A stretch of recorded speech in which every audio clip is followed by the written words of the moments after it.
when I was in uni in Nigeria, there was a student, it was like a magazine, but there was no internet then, obviously. There was no mobile phones. I'm talking about in the 80s. So there's this student, like a student magazine. It was a paper magazine, and they used to bug people. That's what they call it, bugging. They bug people. And what they do, I don't know, some of you that went to uni in Nigeria, if you did it in your campuses, I don't know, but this definitely was happening in Obafemi Awolowo University, where I went for my first degree. So what they would do is that if you are involved in a scandal, you know how blogs today will carry something and write something against somebody or about somebody that they did that. That's what they used to do. I suppose that was it was a way of blogging in those days. And what they would do is that they would describe the person. They won't call your name. Obviously, they don't want to get in trouble because the writers, the people that write these things are known. So you don't want to go and get yourself in trouble. So what they do, they would describe the person. So for instance, if they were talking about, let's say, somebody called Jane, a girl called Jane. She says in Moremi Hall. So they would describe her. They would say, oh, she's in 400 levels engineering, and she lives in Moremi Hall, Block D, and they will not call the room, but they will describe the person in such a way that everything about that person except their name and their room number. So you would know, most people will recognize who they are talking about. That's the form of, it's like a form of unskilled journalism. If it's journalism, I wouldn't call it. Was just something that was fun. They did it for fun. It wasn't like they were getting paid or anything like that. It was just people who were experimenting with writing. Some people wanted to be writers when they grew up. A lot of people, we all had ambition of going into writing, creative writing and all that, writing novels and all that. So why am I sharing this story? I'm telling you this because that blogging, what they were doing, blogging that they were doing back in the 80s in Nigerian universities, when there was no internet and there was no mobile phone, there was definitely no social media. It is what some people still do today, and they call it blogging. And you find a lot of them on Facebook. Facebook is Dubai market. That's where you find everybody who has a smartphone and wants to open their mouth to say whatever they like about anybody. All they have to do is just open their phone, and then they begin to talk, and then they put it online, and they create all these scandalous stories, and people are interested because Oyinbo is so boring that, you know, the only thing that people have to do in their lives is to go to work and go to church, and churches have been closed, so there are no parties to go to, and there are so many things that are missing from our little social life that we previously had. So this is what people occupy themselves with. Is bugging. That's what they are doing. They bug people. So you can find that you see some people creating such a scandalous story about somebody, and people will be fighting each other, they will be beating each other and going back and forth with one another over some issues that, to be honest, have got nothing to do with your life. It's okay. When people are bored, they can do whatever they like. There's freedom of information, freedom of speech. Like, I mean, they will usually say in Nigeria that there's freedom of speech, but your freedom is not guaranteed after that speech. Oh, those who live in Africa understand that statement very, very well. Because if you open your mouth to say what you are not supposed to say, the next thing you find yourself where you are not supposed to be. And I find like a lot of people who live in the abroad take advantage of the fact that because they live overseas, and they begin to, in the name of blogging, begin to, you know, engage in all these activities and cursing people, saying things about people. I mean, some people, when I see their platform, and you know the funny thing, people follow them. A lot of people will follow them. You know why? Because it's drama. It's scandal. People love scandal as long as it's not about them. Let it not be about them. Let it be about any other person. You see them, they'll be feeling it, they'll be interested in it, they want to listen. Otherwise, how else will you explain how somebody will go on Facebook and for 4 hours, 5 hours, they will sit down and be talking? Guys, a busy person will have time for all that. No, there's no person that's got so much going on in their life that will have time to do that. No. For, you know what 5 hours is? to be talking. Just sit down and be talking. I mean, no. Anyway, let me get to the point. The point I'm trying to make is that some of you who go to all these bloggers, I put it in quote, bloggers, because if you look at it, the real meaning of blogging is supposed to be like some sort of journalism. You understand? Yeah. But Nigerians have bastardized that word so much that even coming out to admit that you're a blogger these days is kind of shameful, except people actually know your platform and they know what you stand for and they know that you're actually bringing value. Let me tell you something. The person that created Facebook was a university student who was in an Ivy League school. Facebook. And somebody who said that's what it means. Face your book. Face your book. But some of these people, do they face their book? Do they face their life? Do they face their businesses? No. They'll face every other person's own except their own. And when they begin to involve themselves in all these scandalous stories and, you know, talking about people, and some of them talk about men of God. And I'm going to the point why I'm making these videos. Some of them talk about the men of God. And they say so many things about these men of God. Now, I try to stay away from anything that has to do with religion. Because Karl Marx said that religion is the opium of the people. And there's a reason why he used that word opium. Opium, you know what it means. It intoxicates. It can move people to do things that they would ordinarily never have done. So, religion is something that is so sensitive that you need to be very, very careful. Now, I know there's a lot of talk going on about how Nigerian pastors, they do this, they do that, they collect money, they are collecting tithes, they're exploiting people and all that. My own is that tithing is a personal decision. If you believe in it and you believe that it will work for you, do it. If you don't believe in it, nobody is going to force you to do it. So it's a personal thing.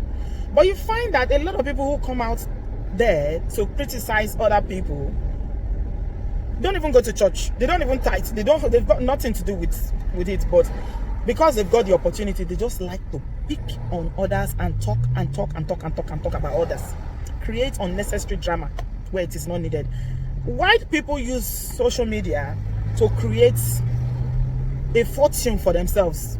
That's what they use social media. This Facebook that you're saying, that Nigerians have turned to marketplace. They've turned to what's the biggest market? Is it Oshodi market or Alaba market? I don't even know the market I used to describe it. Think of the biggest market that you can think of. That's what Nigerians, so-called bloggers, have turned Facebook to. You see, white people, they are called influencers. It's not bloggers. Do you know what it means to be an influencer? It means that you are able, you harness all your God-given talents into being able to influence people to do something. That's what it means to be an influencer. So, for instance, this is a hand sanitizer, yeah? If I have 1 million followers on Facebook and I come out and let's say this hand sanitizer, I'm promoting it. I'm saying, oh, this hand sanitizer is the one, you know how they say the other ones kill 99.9 germs? This one kills 100% germs. By the time I finish marketing it, it will be sold out. That's the power that comes with influencing. People will buy it. And that's why you see the big influencers out there that have millions of followers and subscribers. It's a business. This is a business. This is not a lifestyle. This is not just joke. It's not something that you just go and you are just making noise and giving yourself unnecessary headache. This is a business. People create multi-million-dollar business on influencing. But our people, our people is our own is to be making noise over something that will benefit you, in 0 ways. It's got nothing to do with your life. It's not going to benefit you in any way. You've got nothing to lose or gain. It adds no value. Anything that doesn't have value into your life, yeah, guys.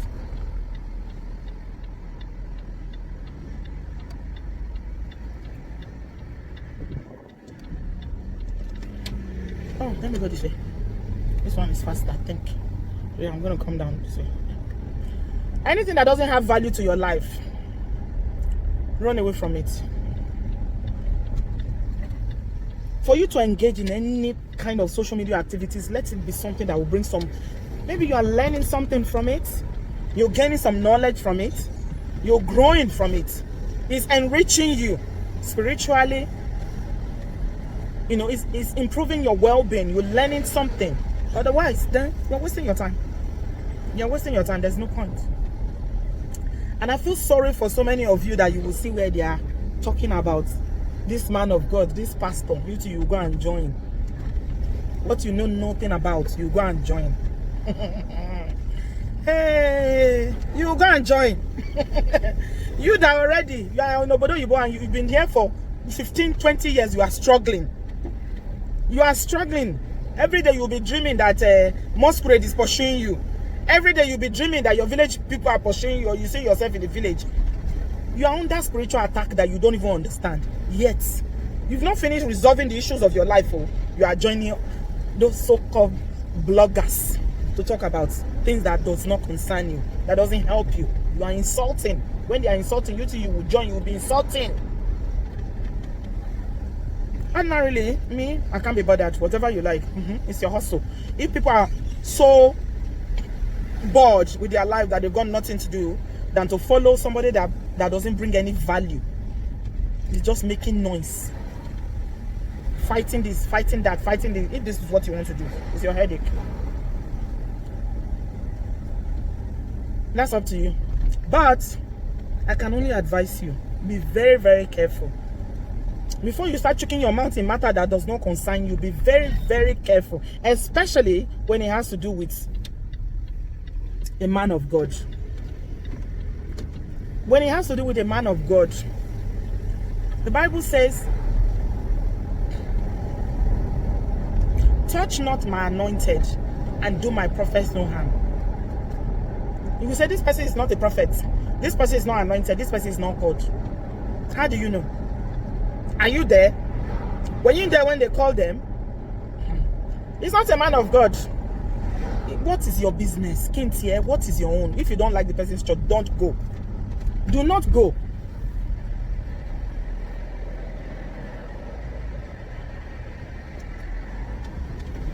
But to go and join and start abusing people that God has called, and you think it's because of your burden that you are doing it, when things start happening to you, then you start running up and down and be looking for prophets that will pray for you. Oh, I'm having problems in my place of work. Oh, my life is stagnant. I never go anywhere. Oh, I've been working. Oh, I can't see nothing to show for it. There's nothing to show for it. There are some people, you are laboring under causes that you don't know. I'm just speaking, I'm speaking generally. There are some people, because this life, everything that happens in life, right? This truck, I beg go. Don't block me. I don't want to go with you. Man, lunch here. Au revoir. Thank you. This life, whatever happens to you, before it manifests in the physical, it would have happened spiritually. So whether you agree that you're a spiritual human being or not, or you don't even believe in spirituality, or you don't even believe in religion, whatever, it doesn't change anything. It doesn't. The fact is that before anything will happen in this physical that you see me and you koro, it would have been settled spiritually. And let me tell you something. Some of those so-called bloggers that some of you are following, they are fighting so many spiritual battles that they know where they go to. They know how they sort themselves out. You don't even know how to pray. You don't read your Bible. Then you are following somebody that themselves, they are juju people. They are mamalawos and babalawos. That's what they are. They know how they sort themselves out and do all sorts of chants to protect themselves against the people that they are talking about. But you two, you go and join your mouth. You go and join them. Be very, very careful joining people to speak against men of God, especially, because you don't know. You never know. We only know in parts. There's no knowledge that is complete. We know very little in parts. And for you to cast a stone, you better make sure that you are 100% clean. Just make sure that you're 100% clean. Oh, you're 100% clean. Your hands are clean. You don't commit any sin. Your life is just so clean. Because Even Jesus said it, he who has no sin, let him cast the first stone. By the time he bent down, I was writing on the sand. When he looked up, they've all disappeared. So be very, very careful when you join people to come and be stoning and be throwing stones. When you know that you've gone you come to this part of the world for a better life. Some people forget. I don't understand. When I see some Nigerians and the way they manifest on social media sometimes, I'm like, really? This is what you are here for? You came to this part of the world. You came to Europe. You came to America. You came to the UK. Is this what you came to this part of the world for? This is what you came for? Let us be careful. Let us be careful. Be very, very careful. I'm just going to leave it there. Whatever you know nothing about, do not speak about it. Because you don't want to go and receive some knocks.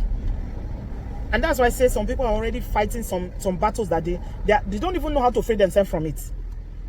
They are laboring under so many things that they don't even understand. Because they are operating in ignorance. They are operating in darkness. When you are in darkness, until the light comes, you don't know that you are in darkness. You are just there, blind. But ignorance is not an excuse. I didn't know was not an excuse.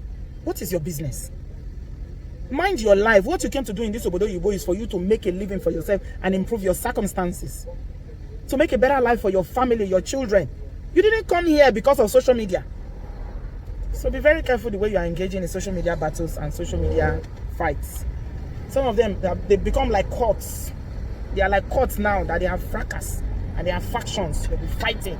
They say they have factions, they have fracas. Over what? You see, this me that you're looking at, yeah? If it does not bring me some level of satisfaction in terms of it's putting money in my pockets, it's making a difference in someone's life out there, it's helping people to grow, to learn, it's empowering people, then I won't do it. What should I do it for now? It's a waste of time. If I've got nothing to do, absolutely nothing to do, yeah, I will stay in my house and be watching television. I will put myself to good use. Some of you can, all this time that you used to be doing nonsense on social media, you can use it to go and get a degree, a second degree. Go and learn something, learn a business, something that will impact on your life. Stop wasting your time following people who are going nowhere. Be very, very careful the kind of people that you follow. Some people are going nowhere. When a blind man leads a blind man, where do you think they're going to end? They will end in the ditch. Very deep ditch, that's where they will end up.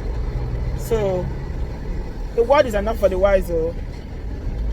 Just going to leave it here today. It's just my motion. I'm just thinking aloud because of the things that are going on, especially on Facebook. Be very, very careful following bloggers.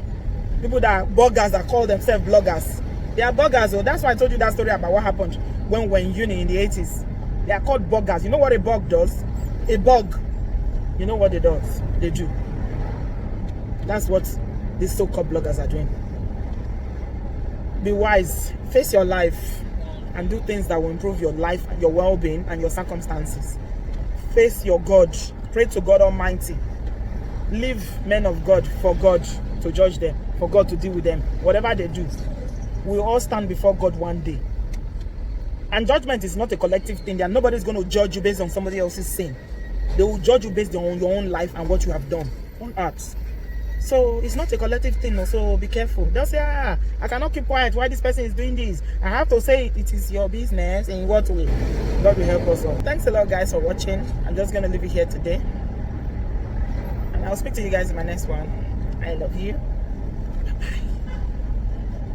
When they say it's about nothing, man, I tell them it's my life.